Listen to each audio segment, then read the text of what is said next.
पश्चिम रेल्वेच्या प्रशासनाने प्रवाशांच्या सोयीसाठी उधना ब्रह्मपूर दरम्यान एक नवीन अमृत भारत एक्सप्रेस सुरू करण्याचा निर्णय घेतलाय। शनिवारपासून धावणाऱ्या उधना भुसावळ मार्गावरील या पहिल्या अमृत भारत एक्सप्रेसला पंतप्रधान नरेंद्र मोदी हिरवा झेंडा दाखवणार आहेत।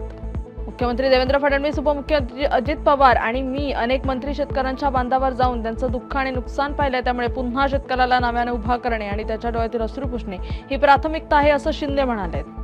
राज्यातील अनेक भागांमध्ये अतिवृष्टी झाली असून मोठं नुकसान पिकांचं झालंय, मात्र पाऊस अजूनही थांबण्याचं नाव घेत नाहीये। आज भारतीय हवामान विभागाकडून अनेक भागांमध्ये अलर्ट जारी करण्यात आलाय। मुंबई आणि ठाण्यात अतिमुसळधार पावसाचा इशारा देण्यात आलाय। मध्य रेल्वे विस्कळीत झाली असून सकाळपासून सुरू असलेल्या पावसामुळे कल्याण CSMT मार्गावर गाड्या उशिराने धावतायत, त्यामुळे कामावर जाणाऱ्या प्रवाशांचे हाल होत आहेत। माटुंगावरून छत्रपती शिवाजी महाराज टर्मिनसकडे जाणाऱ्या आणि कल्याण मार्गावर वाहतूक उशिराने सुरू असल्याने प्रवाशांना चांगलाच फटका बसलाय।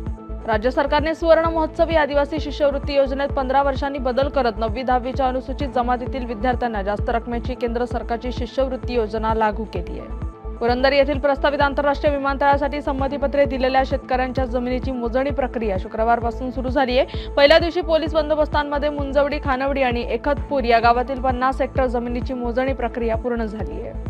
युनेस्कोने जागतिक वारसा स्थळाचा दर्जा दिलेल्या राज्यातील किल्ल्यांच्या ठिकाणी पर्यटकांना माहिती देण्यासाठी मार्गदर्शकांची नियुक्ती करण्यात आली आहे। त्यासाठी येत्या वर्षभरात 7,500 स्थानिक युवक-युवतींना प्रशिक्षित करण्यात येणार असून त्यासाठी नमो पर्यटन कौशल्य प्रशिक्षण कार्यक्रम राबवण्यात येणार आहे।